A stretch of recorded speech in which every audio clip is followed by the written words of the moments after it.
Hello and welcome to the Real Life Show. Ladies and gentlemen, my name is Jonathan. This is a platform where we get to engage, interact, learn from icons, gurus, trendsetters, trailblazers, difference makers, and all changes. You know what I'm talking about. And I'm chilling with one of the best gospel musicians that we have right now, coming up, right? Yeah, she is Jika Kristine. Jika, welcome to the show. Thank you for having me. How are you? I'm okay, how are you? I'm good. How are you doing? How was church? Today is Sunday. Church was fine. Mm-hmm. Yeah. Okay. Okay. How was church? Church was powerful. Yeah. Okay. Yeah, we're talking about faith today. Alright. So let's get into it. Tell me about your background. Where did you grow up from?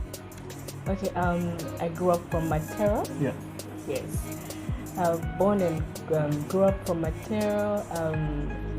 Started schooling from there, but now I'm in Kingston's. Okay. Kingston's. Yeah, it's a new place, just after 6 miles. Okay. Yes, just that side. What did you study? I studied clinical medicine. Yeah. Yes, I studied clinical medicine at Zambia Royal Medical University. Mm-hmm. Yes, and I'm planning on going back to school just so I can major in gyne. Awesome. I can become a gynecologist. Oh, okay. Yes. So I'm trying to connect, you know, the clinical medicine stuff and music. How did that come up? Clinical medicine is my career. Yeah, being a clinical officer is a career. Then when it comes to music ministry, I think for me it's a gift. It's something within me. It's something inborn. It's something you don't have to force. Yeah. It just comes around because I believe God is the one that gifts people. Yeah. So for me, I guess ministry is a gift. Did you grow up singing, or when did you discover that you can sing and you actually want to take it to another level? I didn't grow up singing. Yeah, I realized I'm gifted to sing when I was invited by a certain friend of mine to a certain church. Yeah. Yeah. So I was asked to help in one or two things on learning one of the songs that I knew. Yeah. So from there, everyone was like, "No, you can sing. You can sing." Like, I didn't have a church to go to by then, yeah, because I didn't love to go to my mom's church. Okay. So I was invited to a certain church. And that's where they made me join the youth praise team, and I realized I could sing. Though I loved singing, but I was being bullied, so I thought it was not my thing because my voice is kind of big. Okay. Yeah, so they would bully me to say, "No, you sing like a man, you sound like a man." So I would have that low self-esteem. But then I realized I could sing when this whole support system came in from the church I used to go to. Yeah, so that's like, I think I was 11 years by then. Wow, that's a long time. That's a long time. That's a long time. Okay. Now, you're part of the people that sing with Kristine's team, right? Yes. Who is Kristine to you? You look alike. She's my sister, my mom, and my mentor. Yeah, there's no that familiarity. I don't love to get too familiar with her, despite being with her for a long time. Yeah, we've known each other for quite a long time, but we have been ministering together for almost 10 years now. Wow. Okay. Yes. So, who approached who? Like, was it you that said, "Sister, I want to be part of your team," or it was her who discovered, "Oh, my sister can sing, come and be part of my team"? What happened? What happened is we've not grown in the same area, not grown up in the same area, and then it was a bit distant. So what happened was I was invited for one of her rehearsals. So I attended the rehearsal without intentions of joining. Then she heard me sing. Yeah, just there I was asked to sing a song, and just there she told me, "No, I want you to be part of my team, and we're having a function tomorrow, so you better look for a uniform." And that's how we started, and we are here. Great. What lessons have you gotten from the team in terms of singing, working with Kristine herself? She's an icon. she's a big figure, so to say. Yeah. What would you say are some of those lessons that you've learned while working with her? How would you describe her? Preparation. I have learned how important preparation is, and commitment, and most of all prayer. We spend much time praying. We spend more time praying than rehearsing. Oh, really? Yes. So why is that? We rehearse it. Why? Sorry? Why is that? Because I think without prayer, everything begins to be stagnant. So for us, we go to the secret place where we find the strength to, to minister, to sing and stuff like that. So for us, we believe it's all about being in the closet first before we could reach out. Okay. How many hours do you rehearse, and how many times in a week as Kristine's team? Okay, we rehearse every Friday. We rehearse from 14 hours to 17 hours. So Wow. that's like 4 to 5 hours. Wow. Yes, but we spend like 2 hours in prayer and Wow. intercession. Yeah. Every time before you rehearse, first of all, you Yes. do 2 hours of prayer. Yes, prayer and Bible study. Wow. You guys are serious, eh? So, what criteria does the team choose to bring in new members? If at all do you have auditions? What does it take to be part of the Kristine team? The first thing is to be prayerful. Secondly, you need to know how to sing, Yeah. the confidence, and how to dance, because we are not for dancing. She's all about dancing. Yes. Okay. Great. So mostly being prayerful and committed to the things of God. I know you have a single that is out right now. Is it Chetekela. Chetekela, right? Yes. That song is playing on radio right now. Yes. What are people expecting from you this year? Are we expecting an album, more singles coming out? Not really an album, but more singles and videos. Videos? Yes. Okay. More singles. Yeah, we're working on more singles. Featuring great artists. Yeah. Yeah. I won't mention them. Yeah, That's, so we've been that's like working. managerial information that you don't want us to know. Yes, we've been working tirelessly. Yeah, sometimes you spend nights out in the studio. Yes. So, yeah. Can someone earn a living just being not like you, a full-time musician? Like if you are in the background just backing a big artist, can you earn a living out of that? No. No. So you need to have a side hustle or something. Yes, you need to get to do something. You need to do something. Have a business. Maybe go to school. Have something to do of your own, because being a backing vocalist is strictly ministry. And it's not every place that you go to that you be given money. Yes. So for me, I'm not there for the money. It's for the ministry. When you understand the purpose and everything, yeah. So if you're going there to earn a living or to make money out of it, you're very disappointed. Wow. Yeah, because it's not every time you'll be getting paid. So what do you do? What would you say are your driving forces in life? Driving forces. Yeah. Sorry, in terms of, you can just clarify on that. Yeah.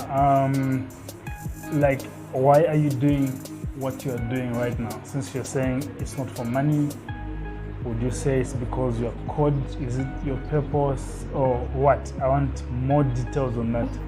Okay, for me, I believe it's my purpose. Okay. And the moment I switched to this, there's a saying that Kristine taught me personally the time I went to her place. She taught me to say, Jika, as long as you're in your purpose in life, everything will move smoothly. Wow. So for me, the moment I switched to ministry and obeying the voice of God, I think everything has been moving smoothly. I've not been struggling. So for me, it's about purpose, and it's not really about the money, it's about the soul. It's about the kingdom of God. Yeah, so it's not like, it's a gift from God that He entrusted us to have this part portion of His kingdom. Great. That's amazing. And now, the gospel music industry, I think people haven't looked at it, critically. Maybe the government or stakeholders. We've seen secular music being, sponsored and supported here and there. What would you say are the different, rather the engagements or support that you'd like to see from corporates and governments to come into the gospel music industry? I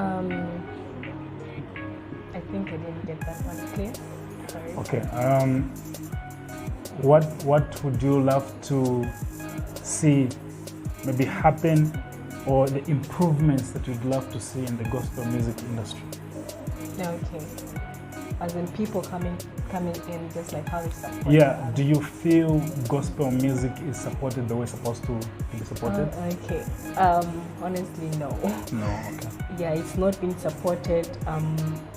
Maybe compared to how the secular music is. Yeah. Yeah. The gospel, I think it's less on the gospel. It's more individually. Mm-hmm. Yeah, compared to the secular. Yeah. Yeah, reason being, honestly, if I say I know, I would like. Okay, great. Yeah, great. so I know that the reason Great. why it happens Great. in such a way. Awesome. So tell me, which artists would you love to work with going forward as a musician? I would love to work with Shileshowalia. Yeah. Yes, we've done some. I have backed her in some of the songs. Okay. Yeah, that she's releasing and she has released. But I would love to have her on my projects as well. Yeah. Yeah, and international, I would love to have Deborah Lukao. Nice. I'd love to work with her. Okay. Mm-hmm. Who are your inspirations in life? Inspiration. Yeah, of the music. people. Yeah, in terms of music, ministry. Who are those people that you look up to? My mom. Yeah. Yes.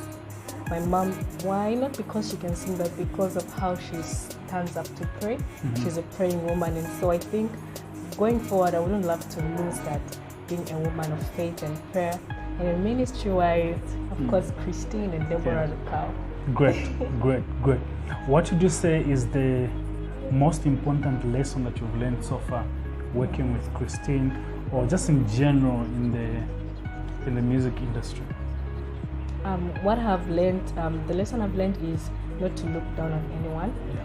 Yes, so that's the lesson I'll run with throughout my ministry and throughout life. Yeah. She's always told us to say, never look down on someone because you don't know who they're going to become tomorrow. That's so true. for me, that's the lesson, and the importance of preparation. Yeah. These two lessons. I love that. Yeah, and being in your purpose. That's powerful. That's powerful. Okay, so if you had to meet 3 people in your life, who would they be and why? If you were to have dinner with 3 people, can you mention them? Yes. Internationally, I would love to have dinner with Messi Chino. Mm-hmm. Why? Because I love her and how gracious she is. Yeah, she's so kind. Esther Chungu and Judy K. Nice. Okay, great. So let's talk about your favorite music. I know you sing like gospel music, but is that the favorite music that you listen to? What type of music do you listen to? I love to listen to worship. Mm-hmm. Yes, R&B kind of music. Mm-hmm. Yes, and rumba because I think we've grown into it. Okay, I want to comment there. Thank you. Then, what's your favorite book of all time? My favorite book of all time, Daughter You Can Make It by Doug Howard Mills. Ah, I know. Dr. Howard Mills. Yes. Great. I need to check it out. I've never read it. Okay. It's a very nice book. Oh, really? What's your favorite meal? My favorite meal? Mm-hmm. I love lumanda and shima. Just lumanda. Great. I can have it the whole year. Mm-hmm. And in your free time, what do you do? My free time, mostly I spend time reading books. Mm-hmm. Yeah, I spend time reading books and I love to cook. Okay. Yeah, and meditating. Interesting. So, to people who would love to join music and they would love to get into the music industry, what are your words of advice to them? All right.